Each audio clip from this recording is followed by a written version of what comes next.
Today we will try to figure out why we feel extremely embarrassed or ashamed when someone else acts, or is too awkward or stupid, and why this feeling might actually be beneficial to us.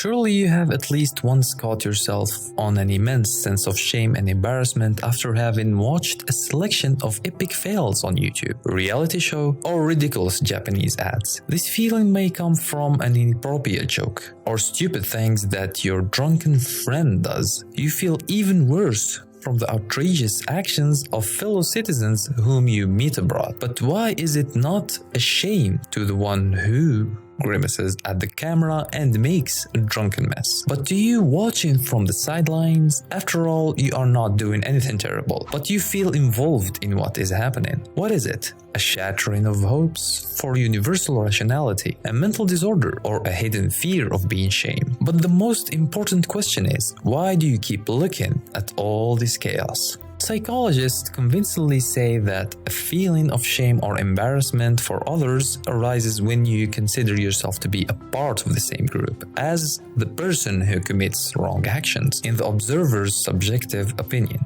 And there is a significant difference if at a corporate party a certain lady from another branch got drunk and began to undress on the table. You may just find such actions unpleasant or even funny, but if this is a member of your team, then you will most likely burn with shame. If a vagrant throws an empty cigarette pack on the sidewalk, you will feel annoyed or ignore it at all. If your friend does the same, it will be very embarrassing for you to see, at least for me. Dr. Elliot Aronson, psychologist, professor at the University of California, author of Mistakes Were Made, but not by me, writes that we constantly compare ourselves to other people, and this comparison affects our self-esteem like a ball. We look at the people, nonsense, or dancing drunk saying in our head, well, I don't look like this loser at all, and we continue to look with pleasure at the humiliation of the poor fellow. All these epic fail videos on YouTube feed your goating and help to indulge your ego.